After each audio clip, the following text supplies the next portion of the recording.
acknowledging, naming, recognizing the grief is a huge part of any healing at all.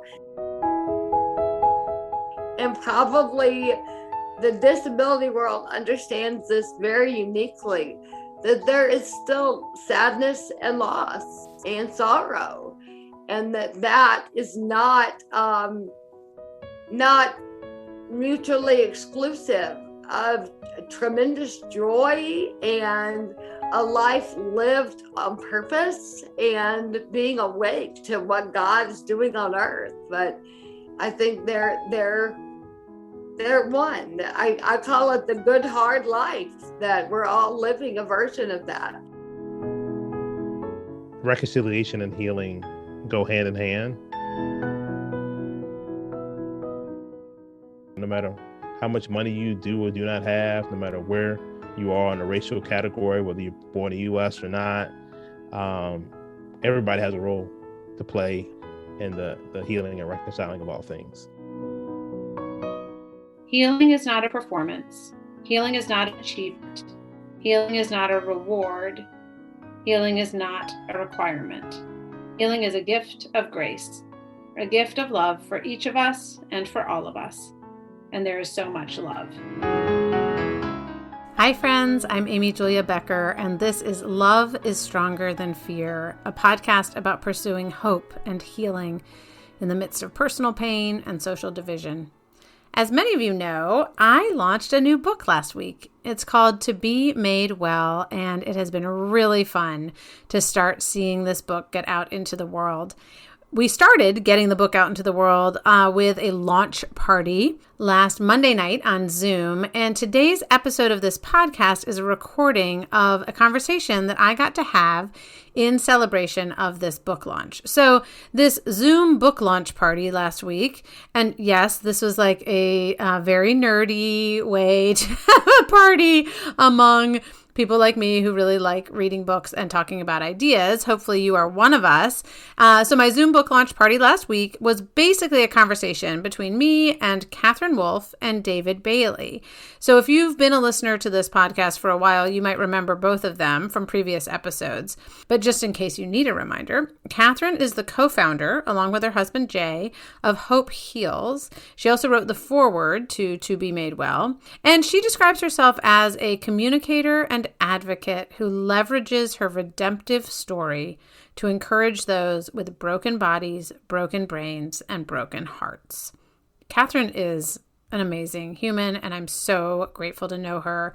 And for anyone, especially who's in the midst of an experience of disability or chronic pain or illness, I think her words will be really insightful and helpful in this conversation. And then there's David Bailey, who is also I think 3-time participant on this podcast. And David is also the founder of Arabon. Arabon's a ministry that helps churches and nonprofits become reconciling communities. He is from Richmond, Virginia, and is also just a dear friend. And I'm really grateful to have had this chance to talk with both of them.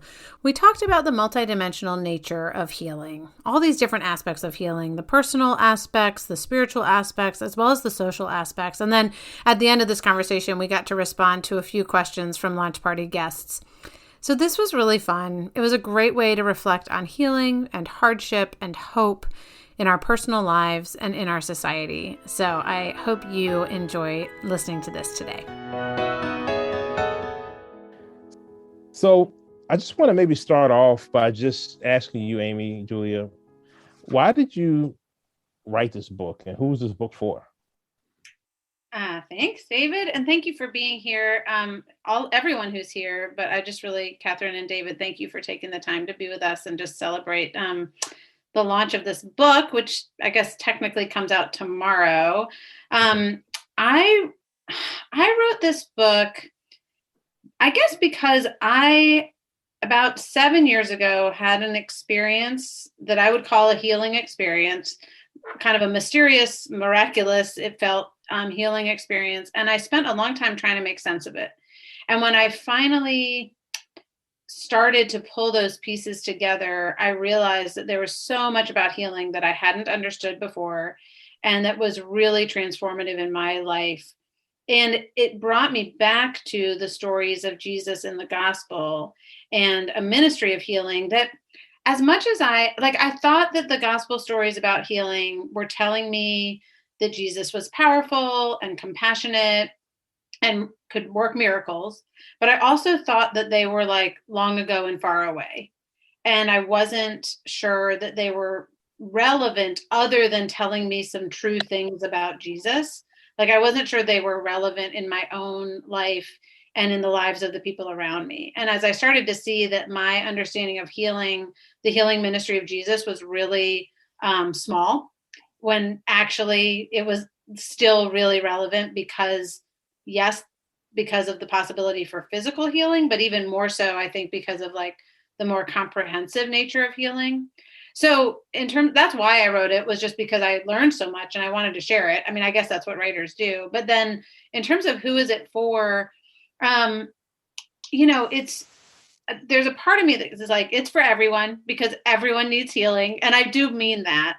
But I also think there are a lot of us who are coming to the end of these last couple of years feeling a little bit beaten up between the like global pandemic and everything that brought up in our lives, and just the political situation in our country right now, the global conflict that's going on. There's just a sense of like, we are wounded people, we're broken people, we need healing. And that's true personally, and it's true in our families, and it's true in our nation, and it's true in our world. And so I think it's for people who are longing, who are like, what I was doing before didn't work. Like I'm trying it again and it's not working. So I think it's for people who have a sense of that longing to be made well, honestly. I mean, that's where the title comes in, I guess. So good. Awesome. That's really great. Thanks for sharing that. So, one of the things that I really appreciated about your book is that you not only talked about personal, but you talked about not only the interpersonal, but you talked about the physical, you talked about like the social. What made you think like three-dimensionally about, or multidimensionally, probably I would say that way, about healing? I think that started to think about healing in terms of mind, body, and spirit, and then also communally, right? Like, so the personal, the spiritual, and then the communal.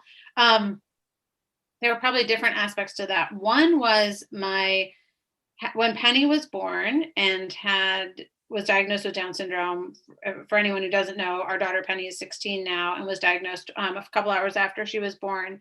And I started reading some theology of disability books that pointed out that every time Jesus heals someone, he sends them back to their community, that there's a social aspect to their healing. And one of the models I had in my head, like I saw disability when Penny was born as like a physical or intellectual problem that needed to be fixed. And that is not how I don't think Jesus sees disability at all. But I do think there is a problem, and the problem is the sense of like isolation and ostracizing and prejudice and division that can happen when you come into this world in a body that is called different, and that's often therefore looked down on. And so starting to see like the social dimensions of healing, I started because I was thinking about what would it mean for Penny to belong and to be reconstituted into our family, into our church community, into any community. And then I started to realize like, well, even if you aren't someone with a disability, loneliness is like an aspect of not being well, right? I mean, even like from a literal health perspective, if you are lonely, you have a higher or like the same rate of dying as if you smoke 2 packs of cigarettes a day. Like it's a really bad health measure if you are having chronic loneliness. And so that was the communal aspect, was just seeing how that showed up in the Gospels, but also seeing how it showed up in our real world. And then I guess the both physical and spiritual aspect was really, again, back to Jesus and looking at the word that he uses again and again to say that someone has been made well or has been healed is the same word that he might say they've been saved.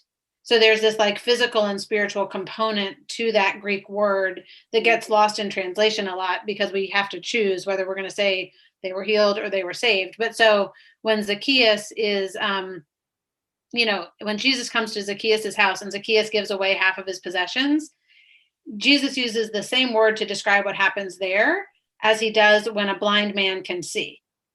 And so you're like, how is giving away money the same as being able to see when you were blind? And I think that helps to us to understand that, like, we separate the physical and the spiritual. Jesus does not. So all of those things went into how I was seeing it. So Good, it's good. Katherine, so one of the things that a lot of the gospel stories that Amy and Julia like talked about, it seems like there's this like quick fix healing of a physical problem. So you spent like time writing about just your experience of healing, which definitely wasn't a quick fix or the outcome you necessarily wanted or expected. But can you talk a little bit about how your experience of healing, but also how you handle it with the disappointment with God, that God didn't heal you the way that you originally wanted God to heal you? Oh yeah, absolutely. I don't pretend you people know my story, but I basically had a very, very severe stroke out of nowhere and very nearly died afterwards, and subsequently became very, very profoundly disabled. I can't walk on my own. I can't drive. Obviously, my face is paralyzed. My eyes don't track. I'm deaf in one ear. And I've had 14 surgeries to recover to a baseline of living today. I've broken 6 different bones. I've had just pretty horrific emotional suffering in the 14 years since the stroke, and really wrestled in that time, obviously, with what does healing look like. And when I was still initially in the hospital, pretty much it felt like everybody in the whole world was having dreams and visions of me running on a beach. And, from strangers in China sending us mail, I'm serious, with visions of me running one day, to whoever, college friend, stating she believed God would heal me.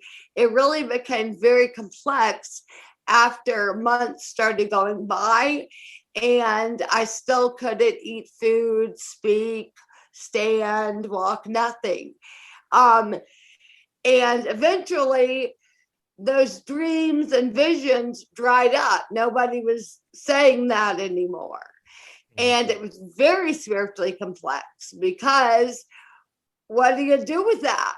And what do you do? Probably some of you on this call understand. What do you do when healing doesn't look like what people thought it would look like? Did God still heal? Is there still a miracle in the healing that happened? Or, it's a complicated conversation. And I don't know that you asked this, David, but I'll tell you this. When those visions and dreams really dried up fully, it was about like probably 8 months in.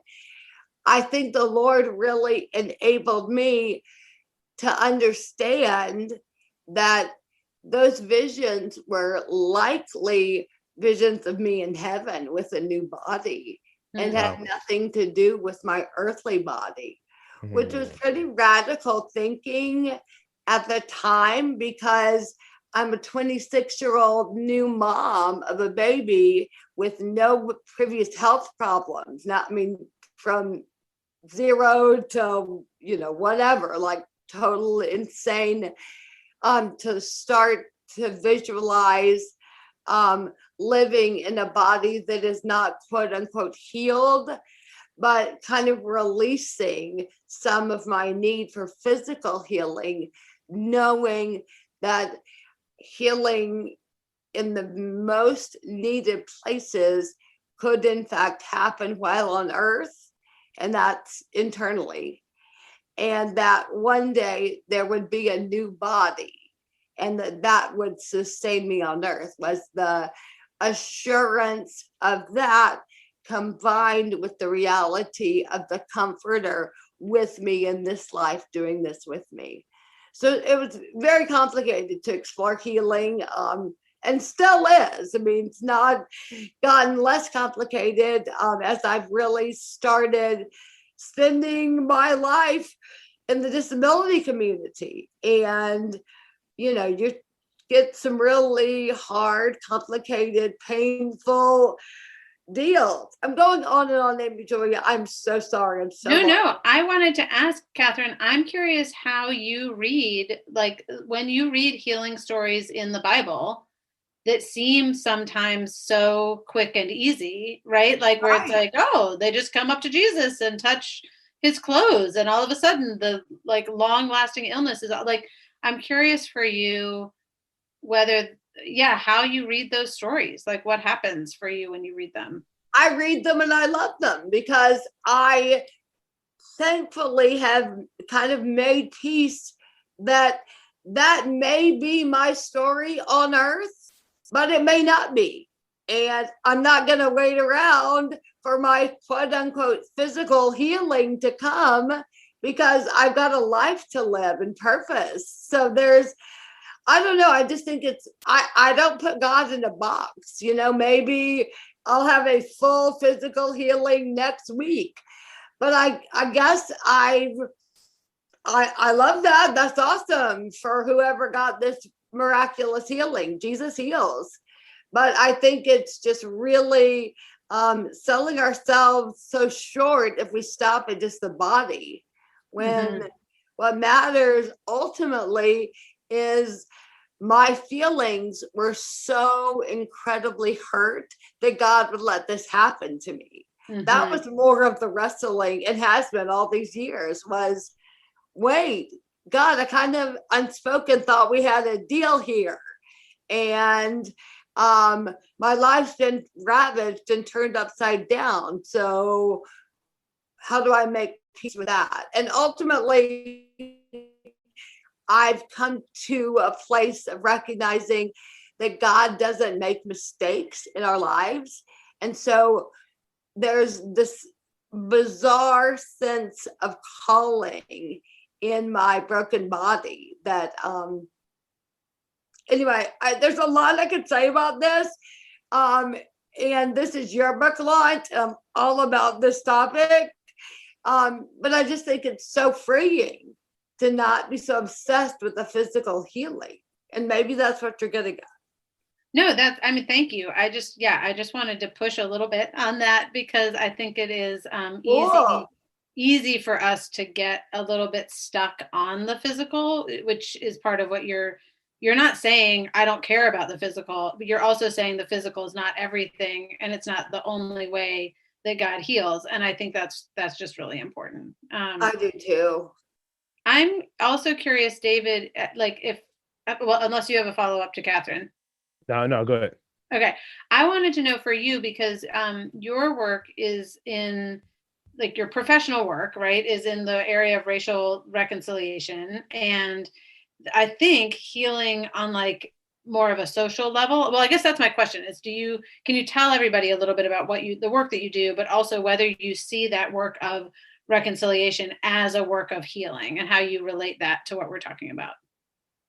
Yeah, I mean, I definitely think that reconciliation and healing go hand in hand. And I think so let me just back up. I guess I'll say a little bit of like what work that we do. We work with the church, particularly Christian communities, because we believe that Christian communities ought to be a foretaste of the kingdom of God that's to come.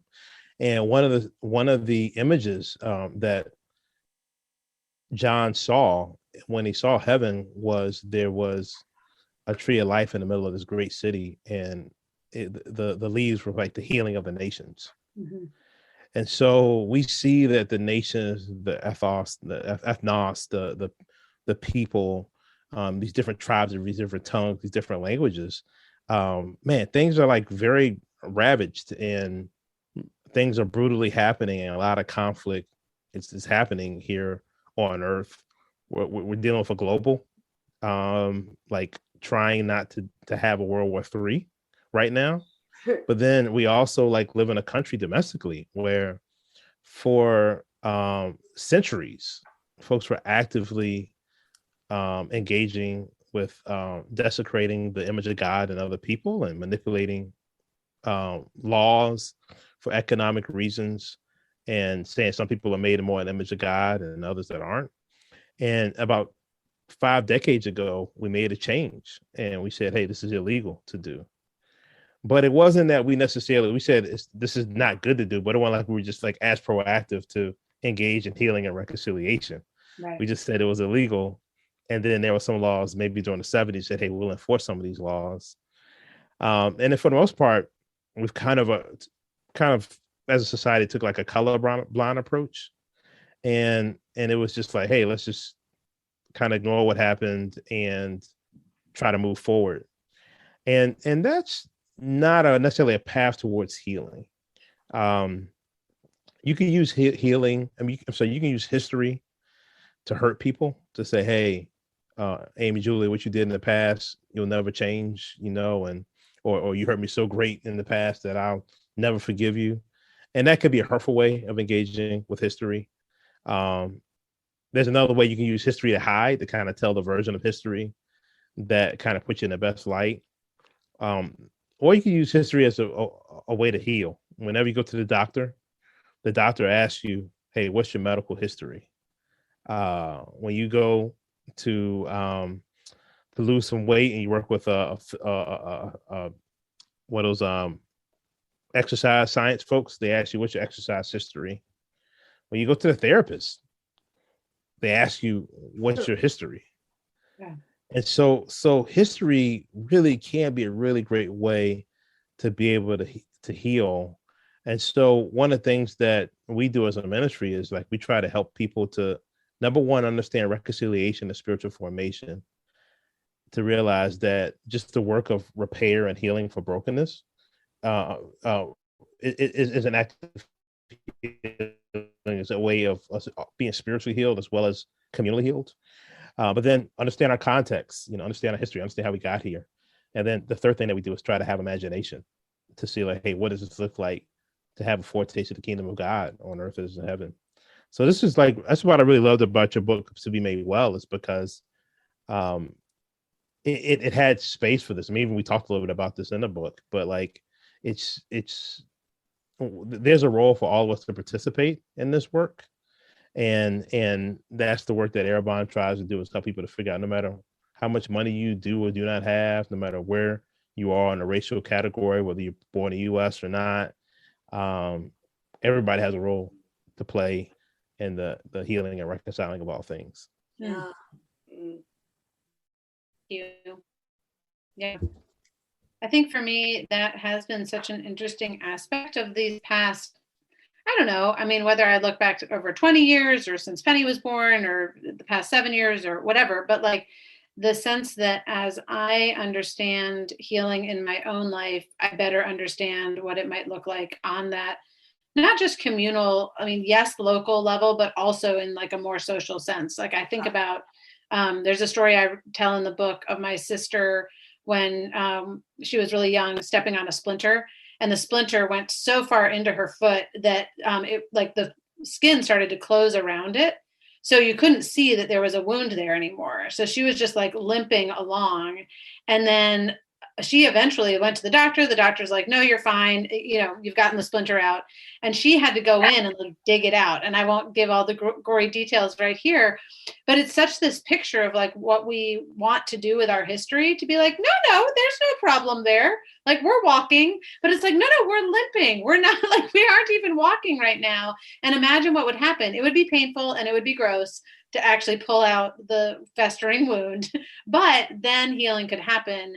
And that would actually be life-giving for everyone. And instead of us pretending and like, limping along through all of our days. And I think that can be so true for us personally, but also true for us as a society. It reminds me of one time I went to the doctor with my wife, and the doctor asked me, so what do you like to eat? What kind of like food do you eat? And I was like, cucumbers, carrot, tomatoes. And Joy was like, and what else do you like to eat? But yeah, there's a level of honesty and so, and this kind of makes me think about the middle part of your book where there's some barriers to healing that we can have, and what are some of the barriers to healing? Yeah, I spent a lot of time thinking about this in my own life. And then also just like, are these true only for me, or are they more commonly true? And I, in the book, end up writing about 4 different barriers: shame, well, distraction, shame, fear or anxiety, and then status. And so the distraction one is just the ways that we keep ourselves from even having to pay attention to the fact that there's a problem, right? Whether that's like entertainment, busyness, and productivity. For me, I consume a lot of information, so I can feel like good about myself when I'm distracting myself because I'm like, oh, but I was learning, you know? So, and then also the kind of numbing agents that we use, whether that's alcohol or shopping or food, there are all sorts of things that can just kind of keep us on the surface and not paying attention to the deeper work of healing we might need. I think part of why we do that is because when we strip away some of those distractions, we end up confronting our shame and just the sense of like, I don't like what I see when I get down there. And I'm afraid that there's no place for God's love there. Like, and for even my own love there, because this is just icky and gross and I don't like it. And so I think shame can be something that prevents us from knowing our own belovedness and therefore understanding that we are people who God wants to make well. Fear, I also see, especially come up as anxiety. And I think for me personally, that usually means it takes the form of control. So instead of like resting in not being able to do everything for myself and resting in the fact that I'm like a needy and limited human being who's going to have to depend on God and other people in order to be whole. Fear actually for me energizes me. I know for some people it's kind of debilitating to be in a place of fear. For me, it's like, that's what gets me out of bed in the morning, or at least it was for a lot of my life, because it was like Energizer Bunny, because I was just afraid of what would happen if I stopped. And so if I can stop to like actually receive love, that can be a really different thing than fear, but the fear can be a barrier to it. And then finally, that last one that I wrote about in the book is status, or like putting ourselves in these hierarchies where we think we're better than the other. So pride can keep me from recognizing my need and from healing. Achievement, thinking I need to work my way towards getting anything as opposed to receiving it. So yeah, those are kind of really short snapshots of the different ways I think we can have barriers to healing. Though the good news, I will say though, is that I really believe that God is not impeded by by those barriers. Like there's grace for us in all of them. So it's not like, oh, so as long as you like get rid of your iPhone and make sure that you like rest on Sundays and don't have any anxiety or shame or pride, then you can be healed. It's like, no, we are going to all have all of that much of the time, and there is still healing available. Those are just, if we are aware of those barriers, I think it can help us be more aware of what it might mean to like acknowledge the places where we need healing and ask for help in those places. Yeah, it's funny, I was thinking about this today, just like how really acknowledging the limits of our humanity is a way to receive the grace of God, and I think one of the things, kind of particularly in our American culture, we oftentimes it's almost like we're like being like almost like the American dream is like to get to a space where you don't have limits, Yeah. that like or you can self-impose your own limits. Yeah, But this is like a really challenging thing, because we actually need the limits to receive the grace of God. Actually, in our weakness, God's strength is made perfect, right? And so those are things that, yeah, man, I hear you saying. So like at the same time, right? So there's some barriers, but like, what's our role in participating in healing? I mean, there's, I feel like there's like some practical things that you lay out that help us to also like participate in healing. At the same time, there's this tension of receiving the grace of God. So can you maybe help Yeah, us I will. understand And that? Catherine, I'd love for you to answer that question too, in terms of like what it might look like to have a role in healing and what it means to receive. So I'll say something, but I'd love to hear Catherine's thoughts on this as well. Yeah, Um, yeah. in both that like personal and collective way, I do think that like acknowledging pain is the start. Like instead of ignoring or avoiding or hiding or denying it, it's just like naming it and saying, yeah, it hurts there. Um, and then asking for help in that place, whether that's help from God or from other people. But just saying like, this hurts and whatever I'm doing to try to deal with that is not working. I need help. But then I've been thinking a lot about Greg Boyle, who is out in Los Angeles and the founder of Homeboy Industries. He's written a couple of books, and he talks about surrendering to healing.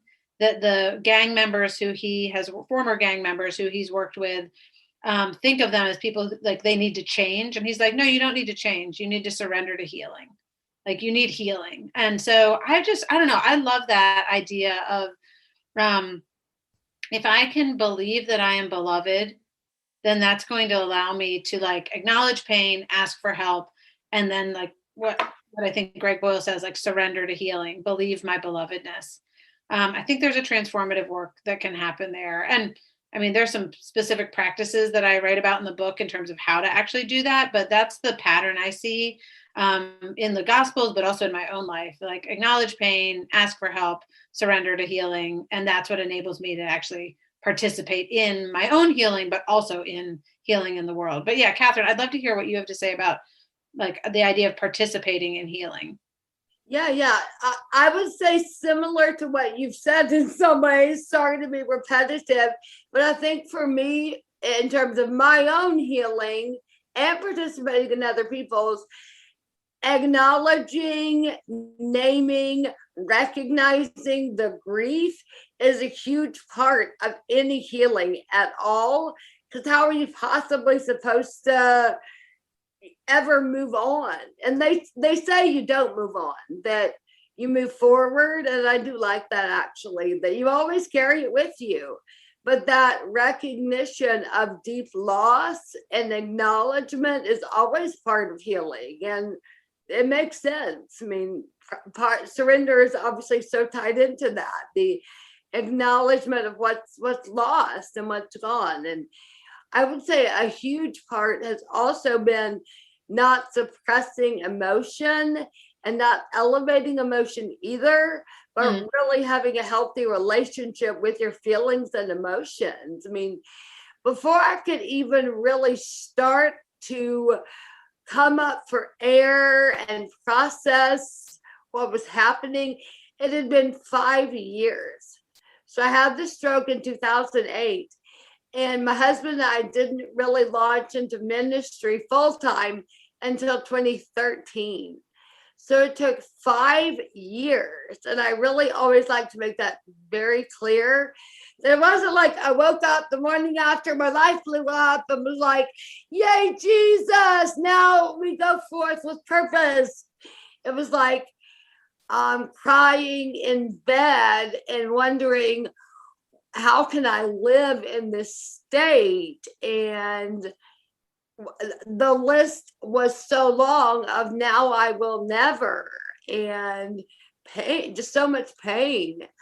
But there is a time when things don't hurt as acutely. I think they may still hurt. I mean, I will have a low grade sadness probably for my whole life. And there's deep joy in my story.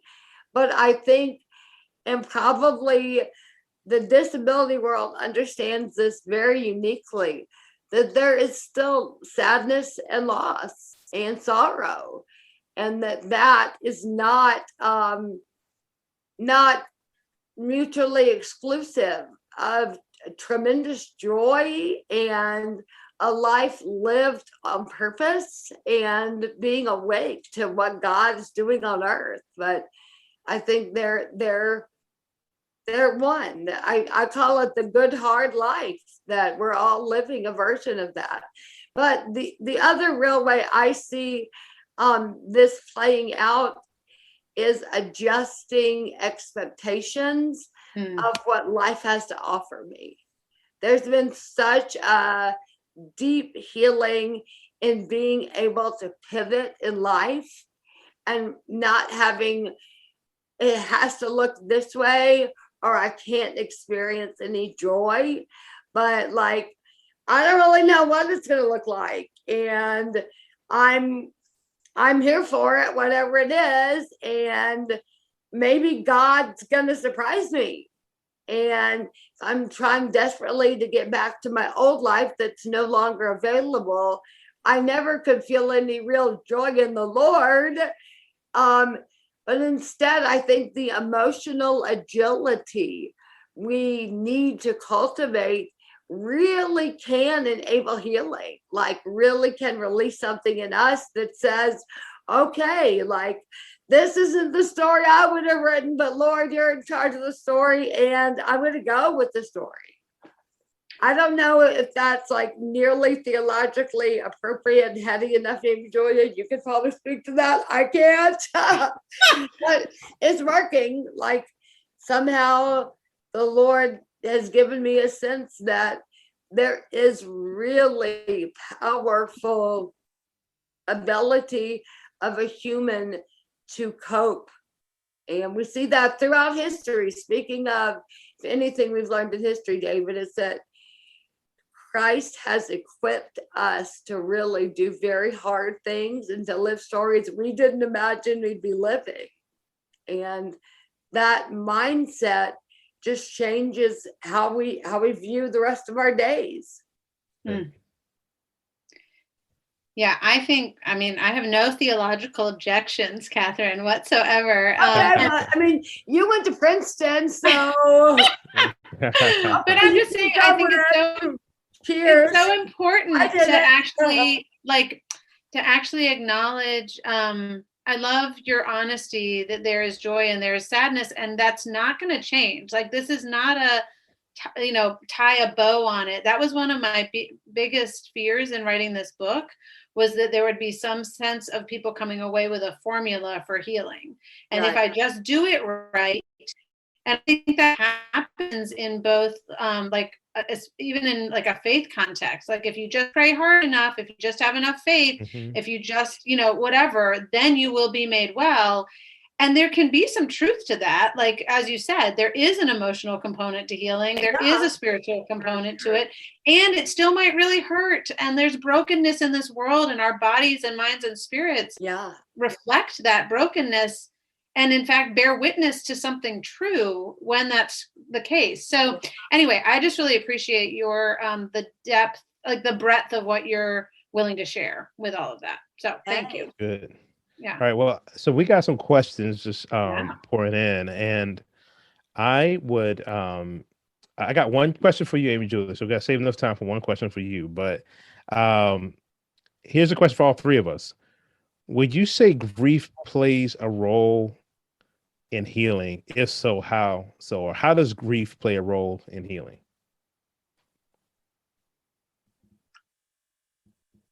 Katherine, do you want to speak to that? Oh, well, I mean, I kind of already did, but do you want me to first? I'm happy to. I could go in. Yeah, you go ahead. I actually think that so this is one of the workshops that we offer at Airbomb, where whenever you deal with any issues of race, class, and culture, you deal with the complicated emotions of fear, anger, grief, and shame. And so, if I just all of a sudden just started crying, or just started yelling, or did something kind of emotionally weird or awkward all of a sudden, you'd be like, whoa, what's up with that guy? That's weird. But if I told you that I lost someone and I'm dealing with grief, then you can make space and room for that. Well, when you look at just our racial history, a natural response is to deal with grief. And like there's even different stages of grief. You know, you got denial, you have bargaining, you have anger, you have acceptance, and then all of a sudden, um, you actually kind of like accept what's going on. I missed this. It's 5 stages. I can't remember all 5 right now. But here's the thing: even amongst families, people don't grieve at the same pace, unless like you think about something like our social history. We're dealing with great grief, and here's a major problem that we have in America is that we don't do funerals anymore. The one place where you learn how to deal with grief, we do celebrations of life. And so that's very different than a funeral where you like acknowledge like somebody who I love was here and is not here anymore. Right. And I have to recognize Seriously. that. Yeah. And so just we don't have to do it. We also want to do a positive spin on it. So we're very I think very I would even go as far as say arrested development and having to deal with this emotion of grief oftentimes in a very like positive spin American culture. And so then, you got grief, you got anger, you got shame, you also have fear. And this particular issue relates to issues of race, class, and culture. And so I think grief is a really, really important part of the healing process because if you don't acknowledge it, it doesn't go anywhere. And when you don't allow grief to go through the proper process, it's like breaking a leg. Like you would never break a leg and say walk it off. Well, that's what we do emotionally. If you break a leg and you walk it off, that leg will get infected. It will never be treated right. So you have to acknowledge the pain, and it might even hurt more to set the leg back and to treat it right. But that's the only way to get towards healing. And that's the same thing also was happening in our country, at least as it relates to the issues of race and our social economic situations. That's so interesting. David, as you're saying that, I'm remembering the passage in Ecclesiastes where it says, is it Ecclesiastes 4:2? Does anyone know that it is better to go to the house of mourning than the house of feasting? Oh, wow. And I think in some translations and in the Message version, it says it is better to attend funerals than weddings, that living in this space of, or did any of you read, Amy Joy, you probably did, Atul Gawande's Being Mortal? I did. Big surprise there. I did too, which is a surprise. But I was so struck that Americans are so uncomfortable with that grieving process, the loss, death, for sure. And anyway, that's a fascinating point, David. Yeah, and I think, I mean, this goes to what both of you were saying, but that sense of like learning how to acknowledge pain, whether that's the pain of grief or like the pain of a broken bone literally in your body, not so that we can wallow in it, but so that we can say, how does this need to heal? And I think I've been really in recent years struck by the language of like toxic positivity, that sense of like, and again, this comes up in like secular circles and in faith circles where it's just like, just have a good attitude. So Katherine, I think you do such a good job of writing about reframing things, but not in a way that denies the grief of it, but more even just that idea of like, I guess we get stuck if we try to put a cap on those emotions.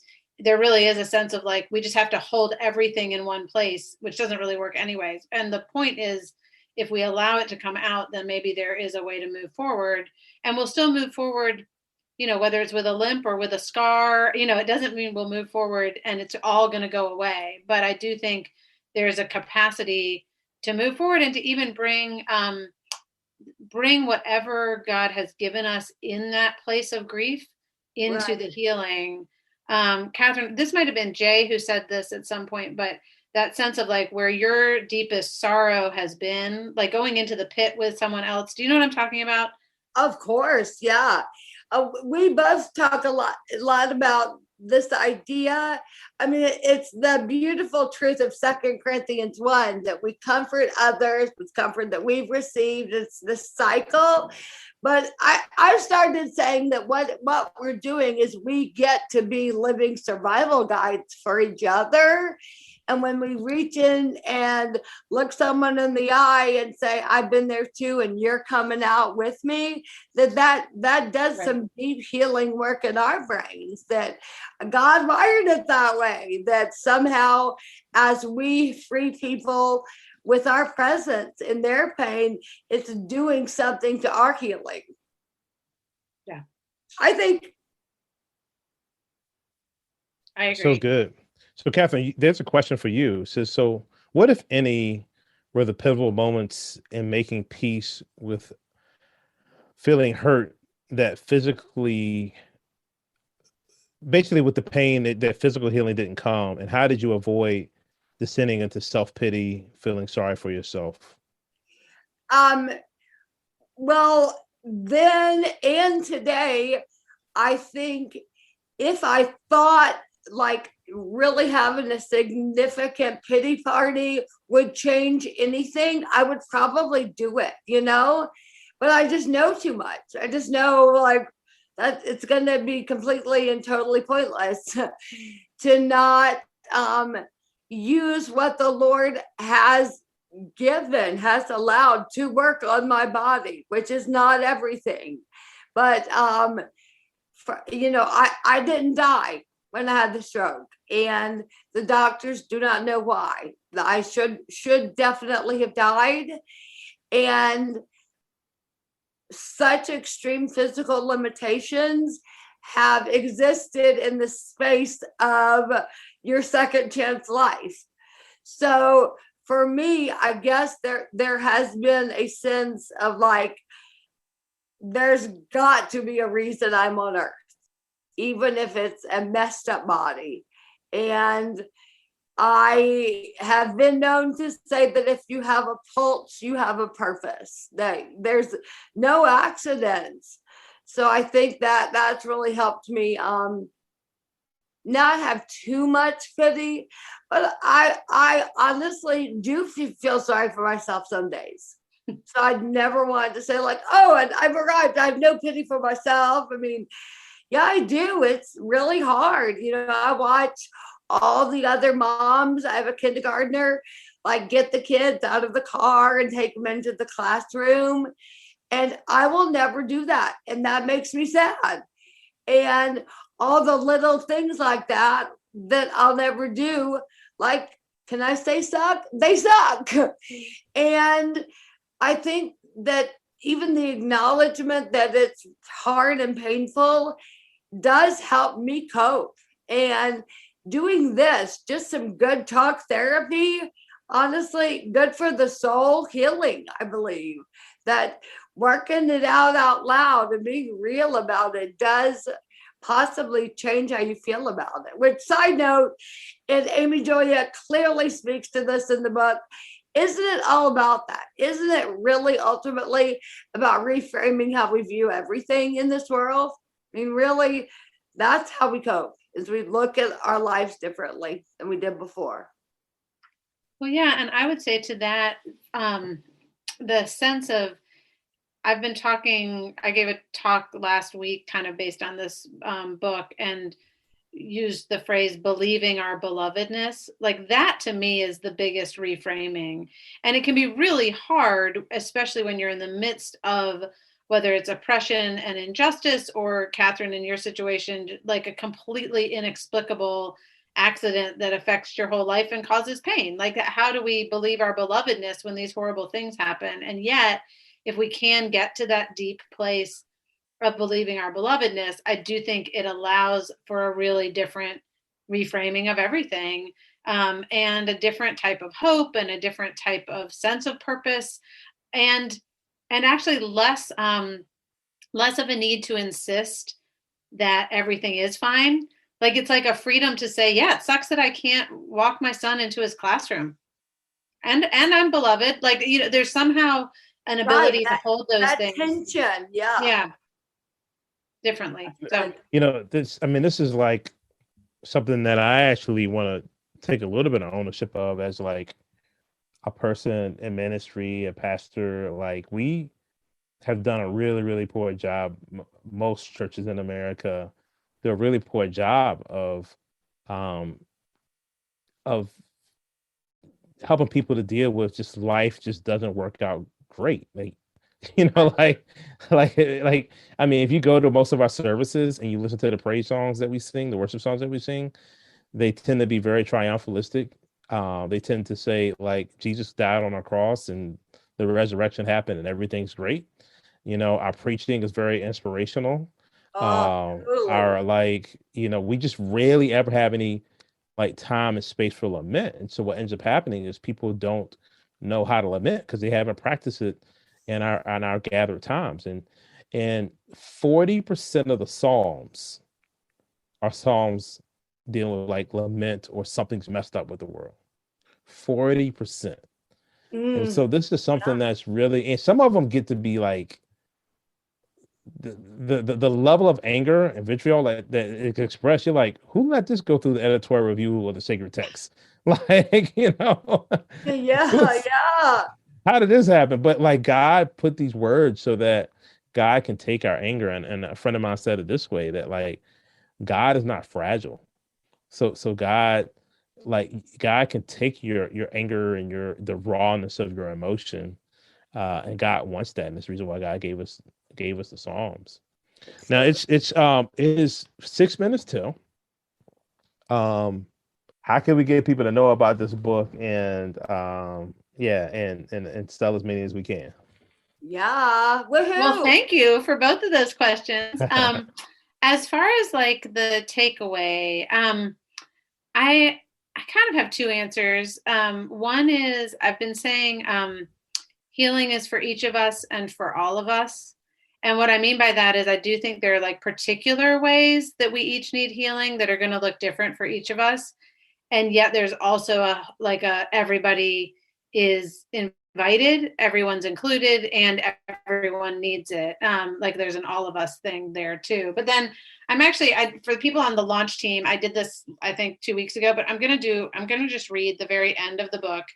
There's not really a plot to this book, so don't worry. You're not like, it's not spoiling. It's not a spoiler, but I'm just going to read the last page or so, because this is really where I would want people to know that things land.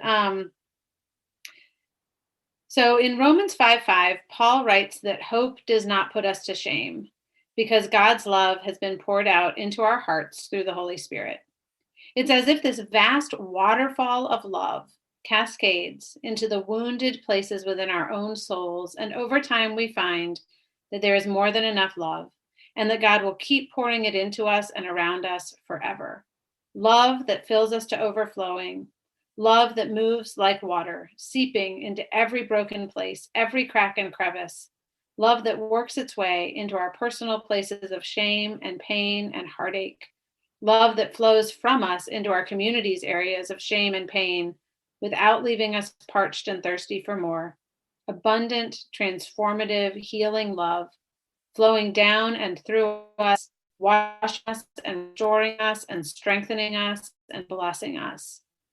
Healing is not a performance. Healing is not an achievement. Healing is not a reward. Healing is not a requirement. Healing is a gift of grace, a gift of love for each of us and for all of us. And there is so much love. So that's the kind of that's my takeaway because that's the last page. But Yeah, that really is boom.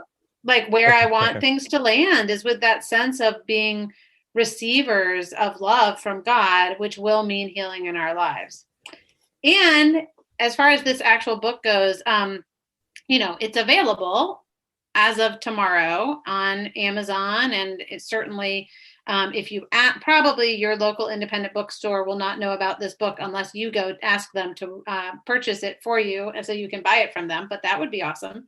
And yeah, I had a friend pray today that this book would multiply, and that really just means people reading it and saying that they know other people who should read it, and being willing to kind of take the risk to tell other people, hey, I think you would enjoy this. So, also I will say, I saw somebody put this in the chat. If you are a reader and you're already on Goodreads, or if you have, especially if you've purchased it from Amazon, putting a review in those places helps other people know about it as well. So those all are a big help for me.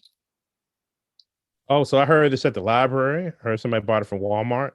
And then if you could leave a review on Amazon, Christian books, etc., help books sell after you read it, write a review.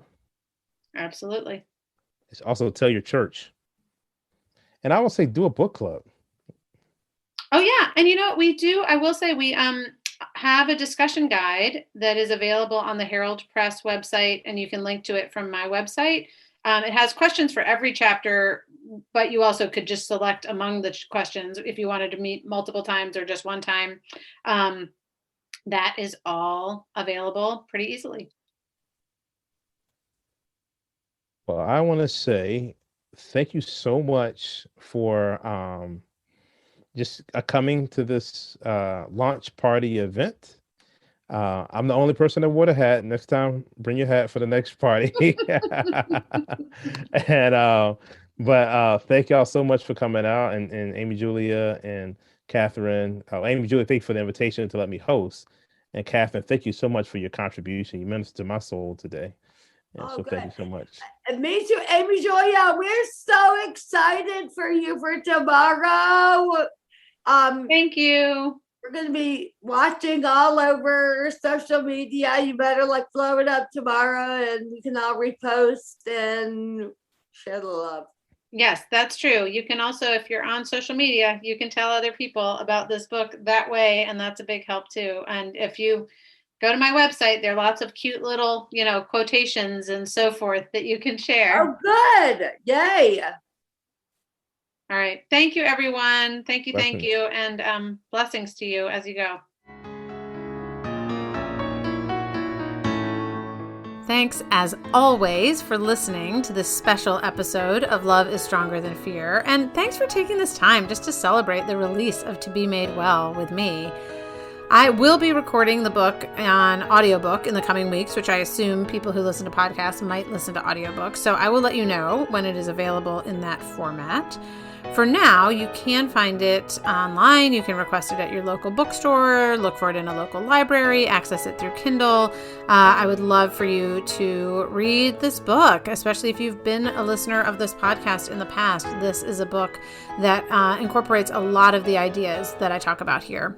As always, I am grateful to Jake Hansen for editing this podcast, to Amber Beery, my social media coordinator, who does everything to make everything happen beautifully and wonderfully. Actually, I'll say, if you haven't, if you're on Instagram and you have not had a chance to check out my Instagram page lately, Amber's done some awesome videos over there that also introduce To Be Made Well, and I'm really grateful for what she's done with those. But I'm grateful for you for listening, and I do hope and pray that as you go into your day to day, you will carry with you the peace that comes from believing that love is stronger than fear.